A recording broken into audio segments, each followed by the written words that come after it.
So what is an overage on land? An overage is land, really simple. It just means that the land was sold at a foreclosure auction and it's sold for more than the amount of money that was owed. So it could be an auction because they didn't pay their real estate taxes, which would be, I think, most common for land because most land doesn't have mortgages on it. So what happens, someone doesn't pay their taxes for 3 to 4 years.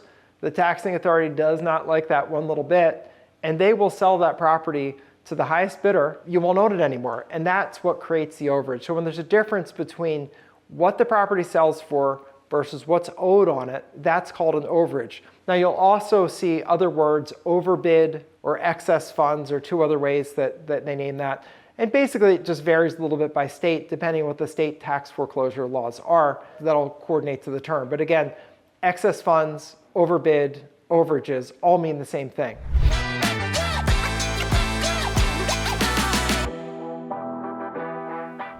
So just for example, say you had a piece of land that was, I don't know, say it's worth $50,000 for a decent little piece of land. It's going to have taxes that are about 2% of the land value per year.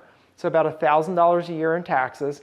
So let's say they don't pay their taxes for 4 years. They have $4,000 in taxes plus penalties and interest. So those are high, so we'll call that another $4,000, so we'll double it. So you owe $8,000. When that $50,000 piece of land sells at the tax sale, it's probably going to sell for 60 to 70% of its value.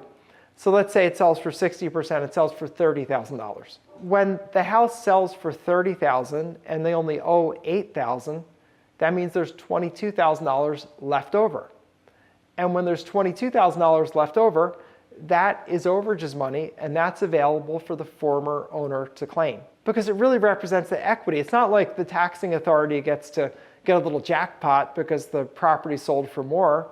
They don't get to do that. Matter of fact, there was a case called Tyler versus Hennepin County, which was in the US Supreme Court a couple of years back, which specifically said that. There were states like Michigan, for example, that wouldn't give any money back when they made money. They just took it as their own little jackpot. The Supreme Court said, no, you can't do that. You have to make a process where someone could claim the money.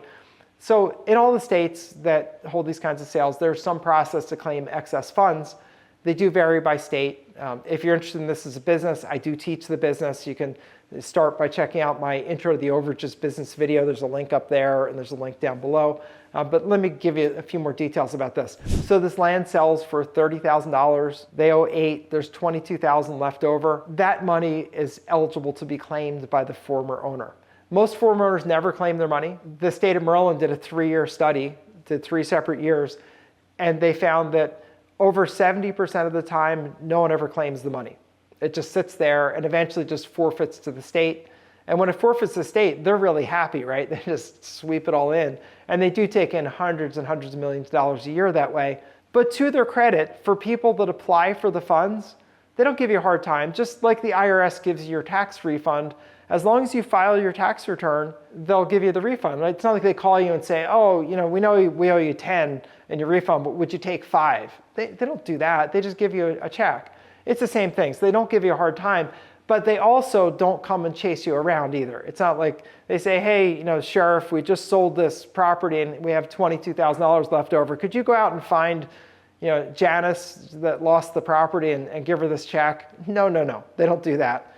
They sit there quietly. If you apply, you get the money. If you don't apply, you don't get the money. That's why this is a great business, because the people have no idea there even could be any extra money left over. I mean, think about it. They're like, they sold my house, and what people think is, well, they keep the money, because that's just logical.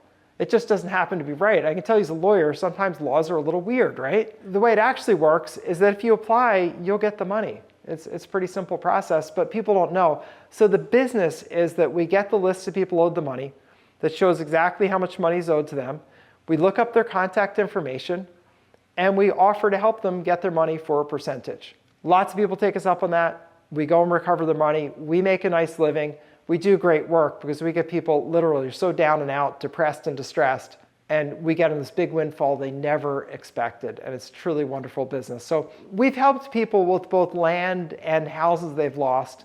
I had one guy who's really funny. He was a very high-level executive that actually lost a piece of land, and when I was talking to him about it and about claiming the money, he's like, I got so distracted. He said, I got sick.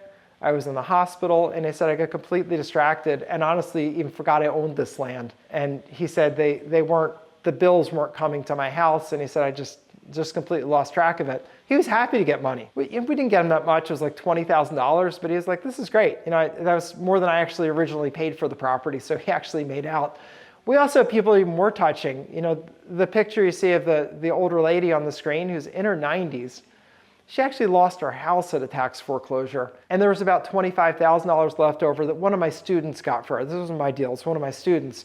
But I take a little credit for my students' deals because I teach the business and I taught her the business, and I get a lot of pleasure out of it when, you know, one of my students helps someone like the lady that you're seeing on your screen and makes great money herself.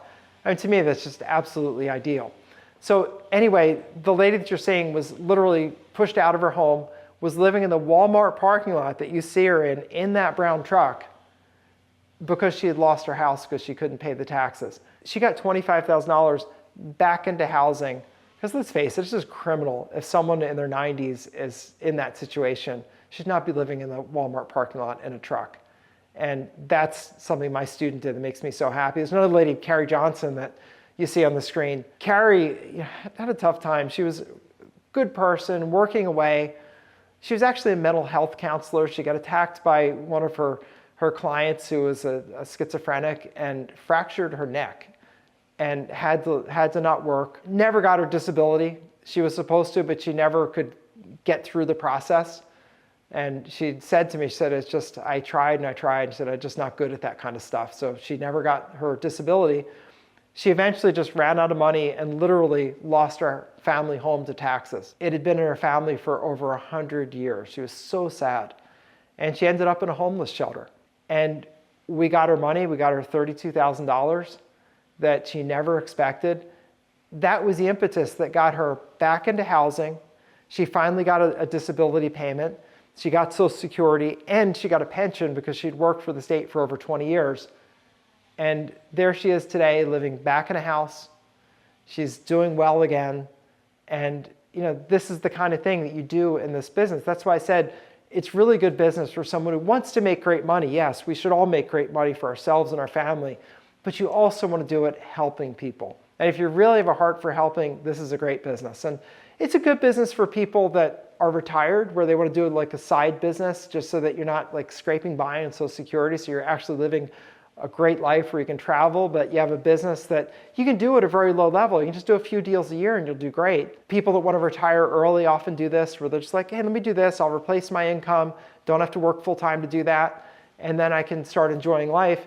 We also have people that, like me, I've made into a big business. I have a team that gets the leads, a team that finds the contact information, a team that reaches out to the people and calls them and sends them letters and gets them signed up, and a team that claims the money. And I sit back and I manage the whole thing. You know, I manage the staff, I lead the charge, I measure the key operating indicators, and I make sure that the team is performing. And you know, this year we've signed up over $6 million in claims already, and it's great. And so, you know, this can be a really amazing business for someone that wants to build it big. I think, though, basically it's an amazing business because you help people in such a profound way at the worst time in their life. So I think it's great. So if you're interested in this, definitely check it out. And the way to do it, click on the link up there. That's the intro of the Overages Business video. Or if you don't see that link, it means your browser doesn't support it, just click down below in the description. There's a link to that video. In that video, I give you all the scoop on this business, how it works. I give you more detail on it. And at the end of that video, if you want me to teach you the business, I'm happy to do so. There's the resource where you can get enrolled in that. So this is attorney and investor Bob Diamond. I hope this has been useful to you, and I'd love to see you in the Overages business. And I'd like to see your stories of helping people and find out all about the people that you help. So go check out that video, and that could be the first step in your journey.